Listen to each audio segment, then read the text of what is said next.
on You get it back at duty? You get it back at night. You get it back at night, so when you're on time. So I think that's a wonderful thing, because I would hate nothing more than people to be on their cell phones and these children are jumping around them and you miss something and somebody scrapes a knee or has an accident that could have been prevented because you were not paying attention. So effective communication means that, God bless you. Effective communication means, tell me your name. Shireen, nice to meet you, Shireen. Shireen. Shireen. With a Y. Oh, Sheree. Yeah. Okay, Sheree. Sorry. Sheree, exactly. We just effectively communicated. She effectively communicated her name to me when I mispronounced it. So effective communication. Oh, I had another one. I thought I was cooling down because the air is coming on over here, but they said I'm still glistening. Sheree. Sheree.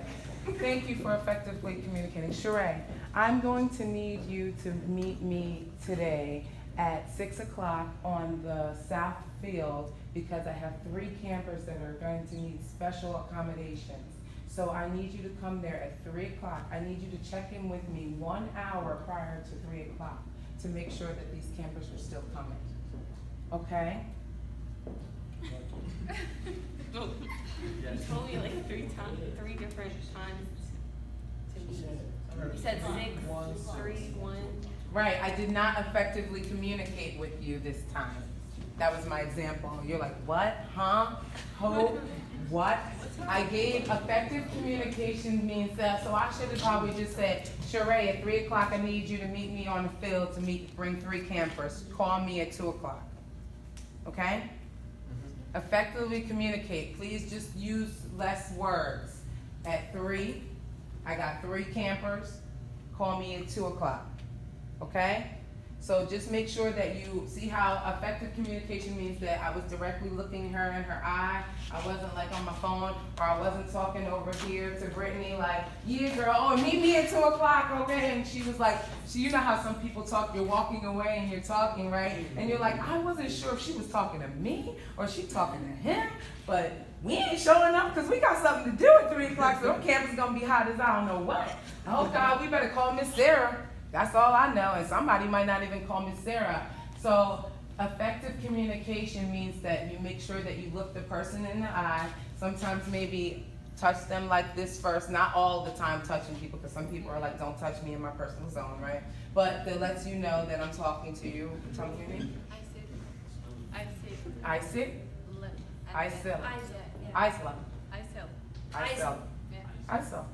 Okay, I'm pretty good with pronouncing this because people mess up my name all the time. They're like Lana, Laura, Lainey, Elena. My name's just Lena. And it's important to get people's names down because your name is your identity, right? And who you are. So it is very important to make sure that is showing respect by understanding someone's name. It's just as important as communication.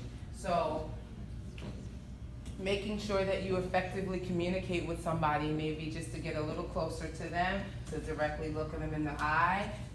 You'll know that you understand because they'll be nodding their head or understanding or looking at you like, what? Like, you know, Sheree did. Like, what? What?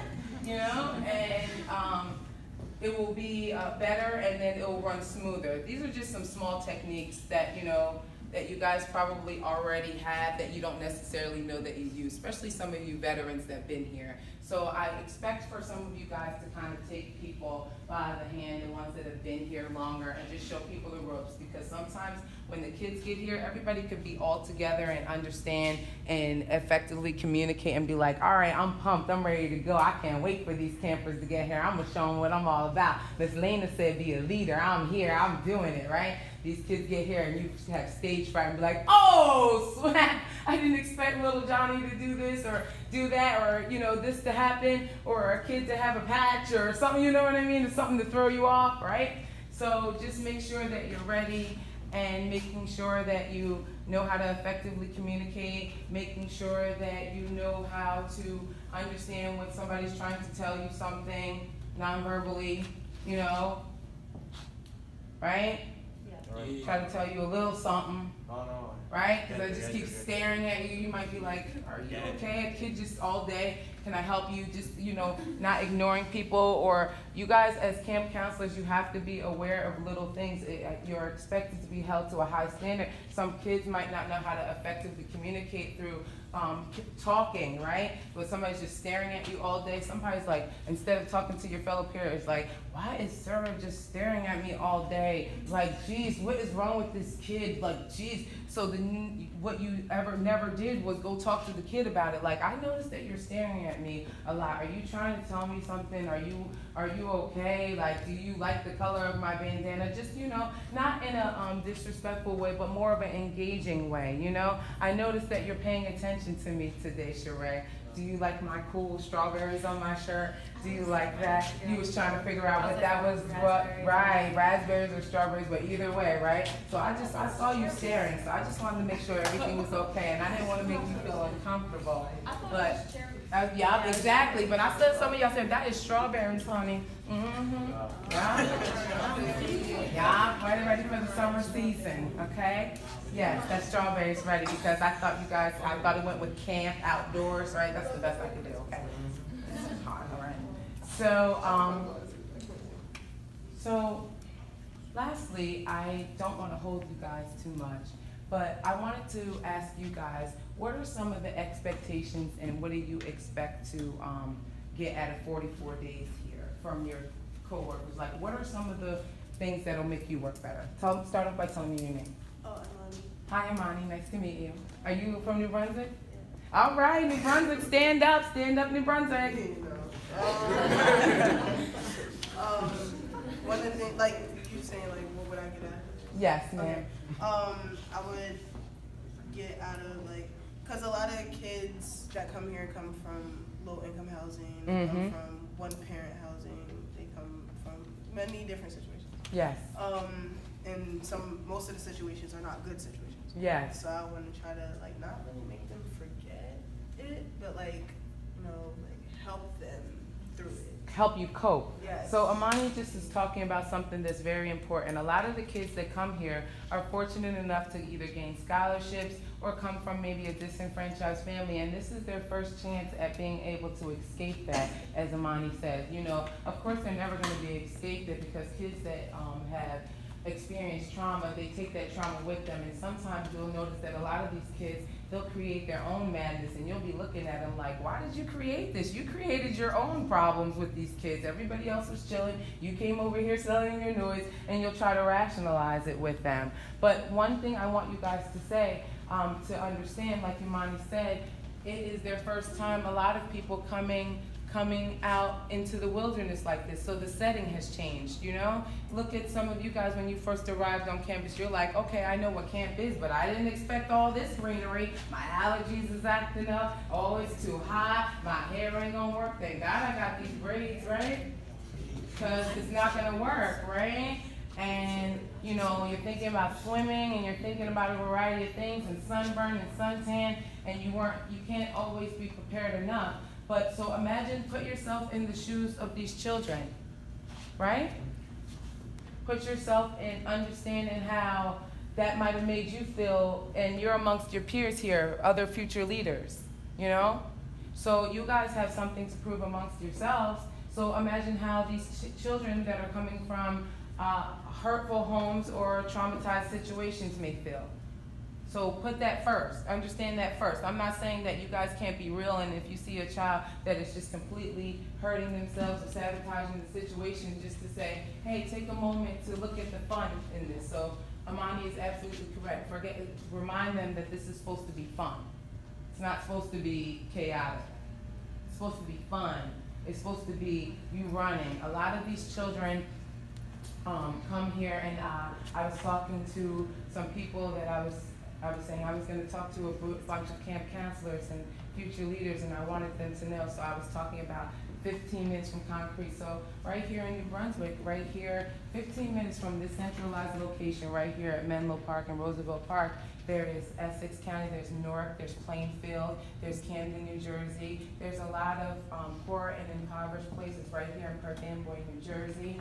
And a lot of these children will come, and like I said, this is the first time of them being able to see grass, greenery, people with open minds that are there for them.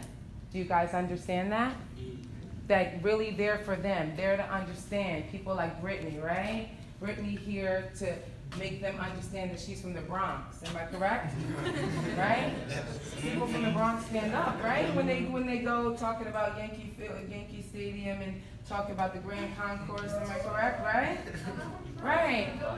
Go Yankees, right? People stand up when they talk about in their neighborhoods. So some of these kids might not always be able to talk about where they're from because they might be like, oh, you're so hood. You from the ghetto, you from the hood, you're from a bad neighborhood. And that might not make them feel okay. But a lot of us go to those neighborhoods, right, and hang out because it's where it is. It's where it's at. It's where the music is popping. It's where the basketball games are. It's where the cutest guys are. It's where the cutest girls are, right?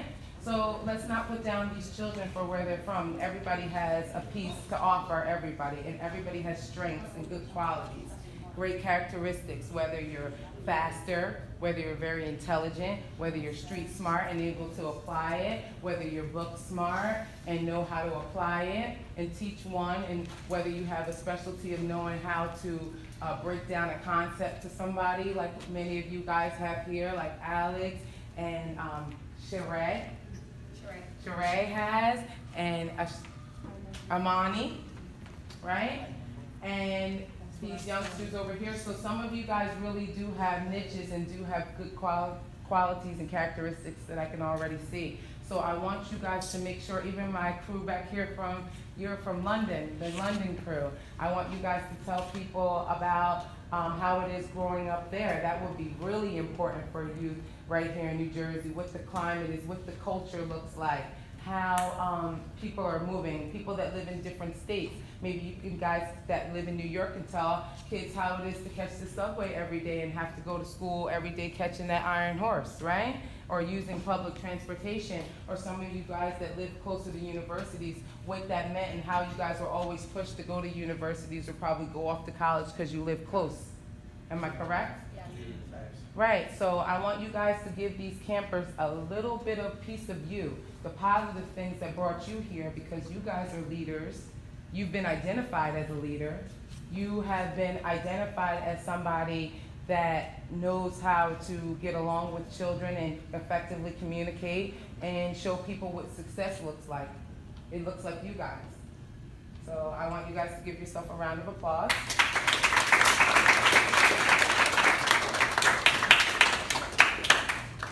I want you guys to keep up the good work and being standouts amongst your peers and your friends.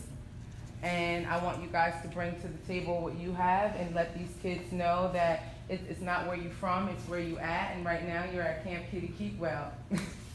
Okay?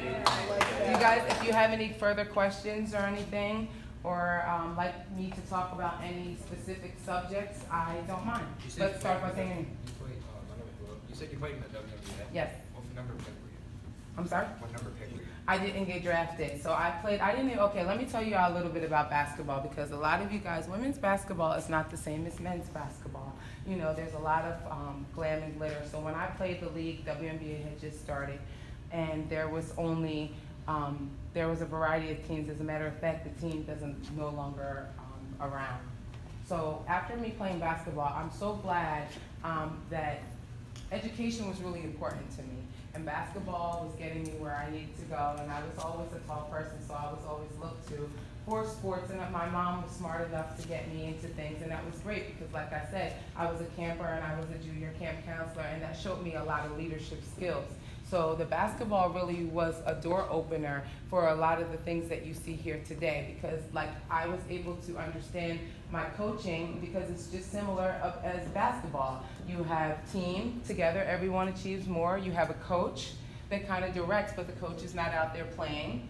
You have team members and teammates that you have to effectively communicate with, am I correct? You have to make sure that everybody is pumped up even when you're not. You have to live with these people together, and that was showing me a lot of things growing up, and I didn't know that at a young age, that all these skills would have to come together.